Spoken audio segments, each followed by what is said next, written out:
তাই যেসব ভাইয়েরা দাঁড়িয়ে আছেন তাদেরকে বলবো মাহফিলে বসতে। বসাটা হলো প্রকৃত আদব। আপনি ভালোবাসেন বলবেন আর আপনি না বসে দাঁড়িয়ে থাকবেন, এটা কিন্তু প্রকৃত আদব নয়। জানি কাদা পানি হয়ে আছে, আমিও আসার সময় দেখলাম তো এই রাস্তা মাটি থলথলে হয়ে আছে, চারিদিকেও পানি হয়েছে।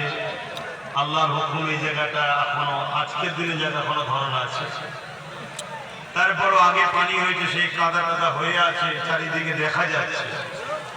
কিন্তু এরপরও যতটুকু জায়গা ভালো আছে বসতে হবে, কোনো জোর নয়, ভালোবাসার সাথে।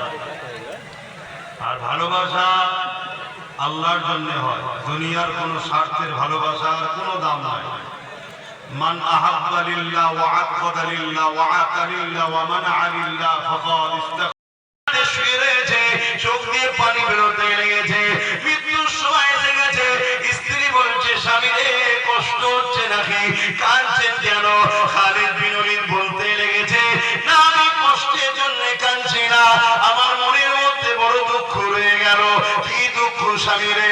আমি লড়াই যখনই করেছি আল্লাহ পাকের কাছে দোয়া চেয়েছি, আল্লাহ এই দুনিয়ার উপরে শান্তি প্রতিষ্ঠিত করা, তা'মুরুনা বিল মারুফ ওয়া তানহাউনা আনিল মুনকার। আল্লাহর কোরআন জানাচ্ছে, অন্যায় করো না, অন্যায়কে মিটাও, ন্যায় করো, ন্যায়কে প্রতিষ্ঠিত করো।